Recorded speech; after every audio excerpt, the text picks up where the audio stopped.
Hello, everyone. You're listening to Psychology Outside the Box. My name is Dr. Flower. I have a PhD in psychology, so I'm not a wannabe or a knockoff. I've been teaching college and university courses for 20 years. Psychology is a vast field that connects to many things in your life. If you have a curious mind, you're definitely in the right place. So sit back and enjoy the ride. If you had a hidden talent just waiting to be released, what would you want it to be? But you only get one choice. This could be your birthday wish when you blow out the candles. Don't tell me what it is or else it won't come true.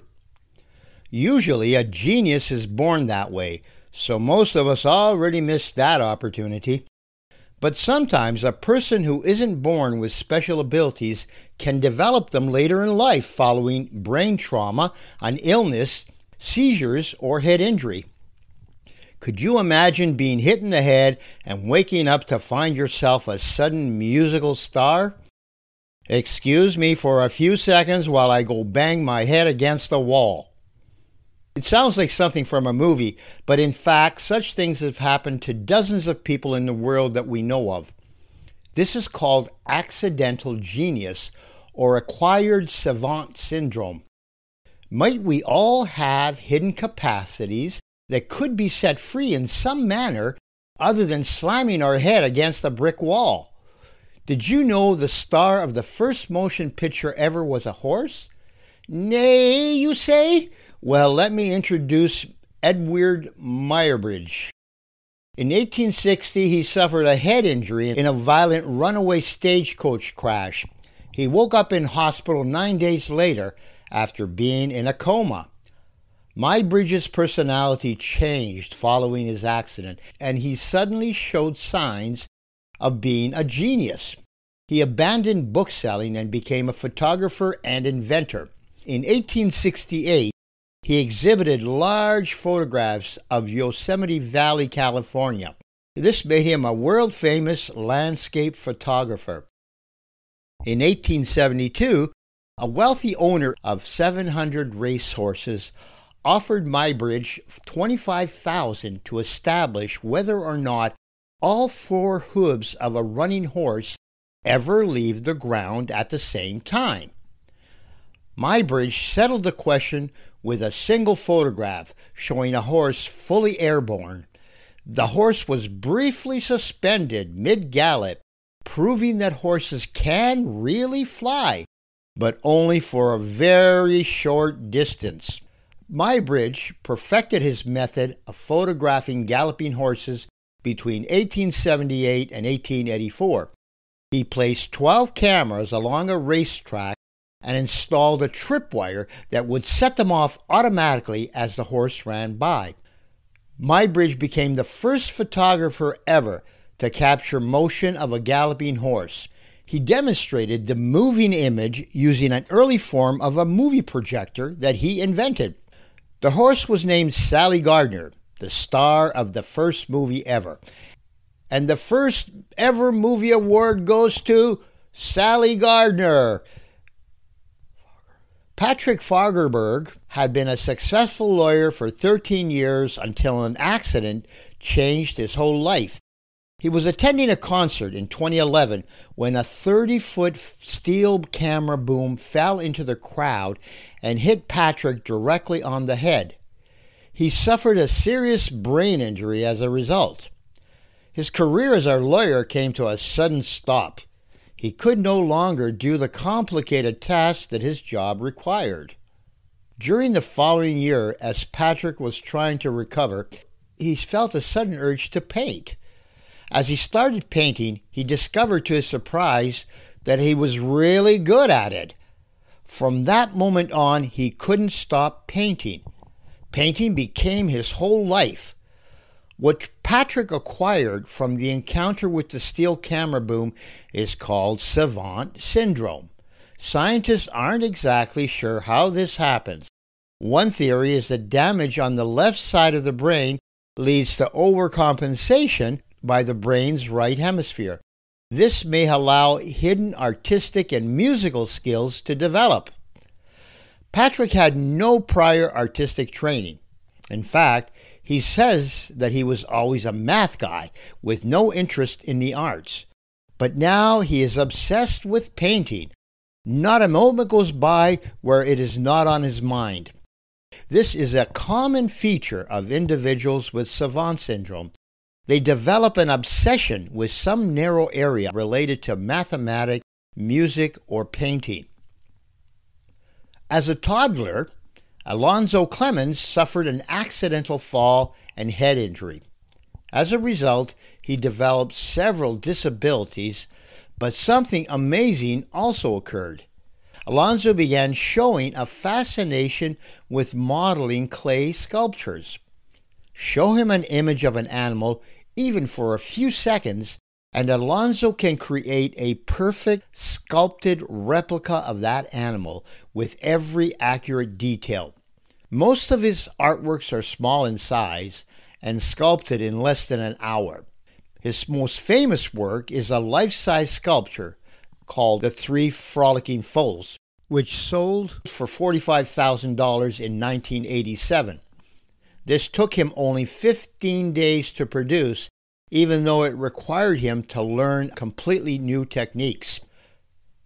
Derek Amato, at the age of 39, dove into a shallow swimming pool and hit his head on the concrete. Amato was diagnosed with a severe concussion. For the next 5 days, he mostly slept. When he finally felt better, he visited a friend's place where he saw a piano keyboard in the corner, and he was somehow drawn to it. When he sat down, he didn't just tinker with the keys. He began producing complex and emotional chords and melodies that were unfamiliar to him. He played for 5 straight hours, feeling as though the music was just bursting out of his skin. "I was doing things I didn't know I could do," says Amato, who had never previously played the piano. He had dabbled with guitar and drums as a kid, but considered himself to be an athlete, not a musician. Confused by what was happening, Amato took his mother to a music store the next day and turned on a digital piano. After a few minutes of hearing him play, his mother started crying. She was so emotional. When the clerk asked how long he had been playing the piano, Amato said, about the last 8 hours of my life." Amato believes he is an example of acquired savant syndrome. His concussion somehow activated neural connections in his brain, sending them into overdrive. He sees the music pouring out of him instead of reading it, which he never learned. He also has experienced some side effects such as hearing loss, headaches, and some memory problems. Another acquired savant surfaced in Alaska in 2002, when Jason Paget was mugged and kicked repeatedly in the head. But once home, Paget's behavior changed very quickly. The attack gave him a significant amount of anxiety and OCD symptoms, causing him to be a germaphobe. But Paget also developed incredible mathematical abilities. He sees shapes and angles everywhere, even in his dreams, and he is believed to be the only person in the world that can see and draw fractals by hand. A fractal is a complex pattern that repeats forever. A couple of examples are shown in the episode description. It's fascinating that before his attack, he had no interest in math. He was a college dropout who loved partying. Now Jason sees math in everything and everywhere. He explains things moving, the cloud patterns forming, the way wind works. Everything around us is mathematical. It's beautiful, and yet we don't even notice it. For many of us, seeing math everywhere might be a never-ending nightmare.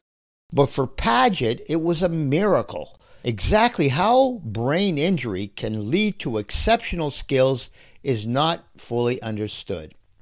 Some neuroscientists believe that one day it may be possible to turn on hidden creative abilities using brain stimulation or perhaps pharmaceuticals like LSD. Accidental genius happens later in life. In contrast, savant syndrome is a rare but spectacular condition that is present at birth. In congenital savants, their astonishing brilliance in one area is usually accompanied by serious problems in other areas, including developmental disabilities. Savant syndrome is estimated to affect around 1 in a million people. The condition is far more common among males than females by a ratio of 6 to 1. There are many different forms of savant skills, but they are usually found in art, memory, mathematics, or musical abilities. For example, some people can multiply and divide large numbers in their head and can also calculate square roots and prime numbers without hesitation. Other individuals are incredible artists. Many savant performers have perfect pitch and a great memory for music. These unusual individuals previously were called autistic savants because people with autism are more likely to have these special abilities.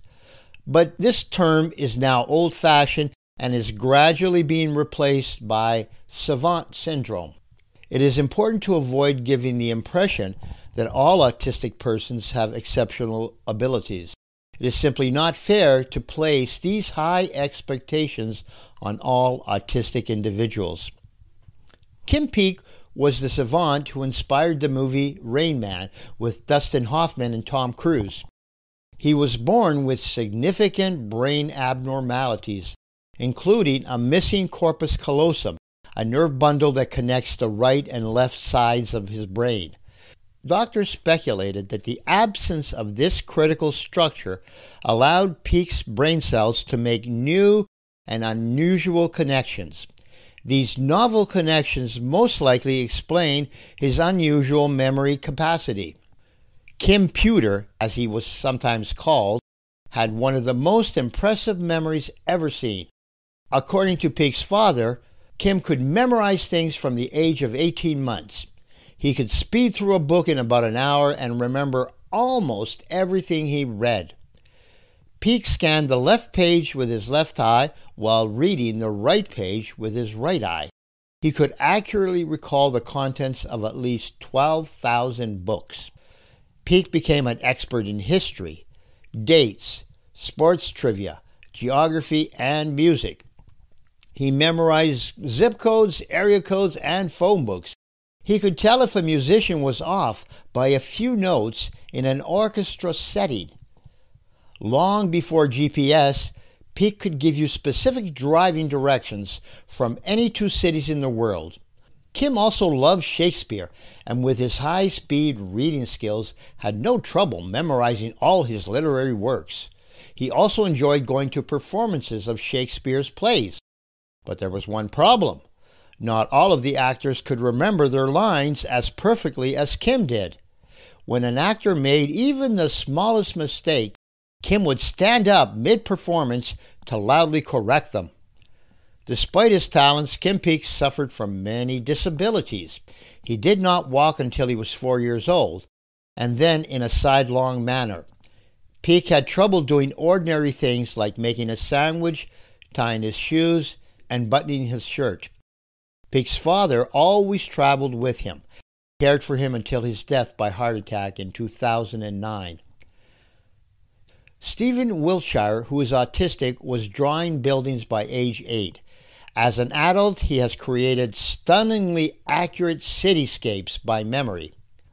Stephen is sometimes called the human camera. How is Stephen able to draw the entire city of Rome after seeing it for only 45 minutes from the air in a helicopter and get it so perfect right down to the correct number of windows on individual buildings? We may never know the answer as to why or how. In May 2005, Wiltshire produced his longest ever panoramic memory drawing of Tokyo on a 32.8-foot long canvas over 7 days following a helicopter ride above the city. Since then, he has drawn dozens of cities across the world. Daniel Tammet suffered epileptic seizures during childhood. He started seeing numbers as shapes and colors. Soon after, he began to display a wide range of extraordinary abilities. He can recite pi to 22,514 decimals and perform lightning-quick calculations. Tammet now speaks 11 languages, one of which he learned in a week. In addition, he has written 2 best-selling books, which have appeared in at least 20 languages. Tammet may well display the widest range of extraordinary abilities found in people with savant syndrome. Unlike other savants, he can explain how he does what he does, making him a goldmine to scientists. In a documentary filmed at Milwaukee Art Museum, he states, "The line between profound talent and profound disability seems to be really a surprisingly thin one. Who knows, there may be abilities hidden within everyone that can be tapped in some way." So, there is a possibility that savant abilities may be dormant in all of us. The challenge is to figure out how to release them. There is now ongoing research trying to assess whether we all have underlying savant talents. Well, all good things must come to an end, including this podcast. But in the words of the Terminator, I'll be back. And I hope you will too. Okay, folks, it's all over for today. We're finished. We reached the end. You don't have to go home, but you can't stay here. I will miss you so very much.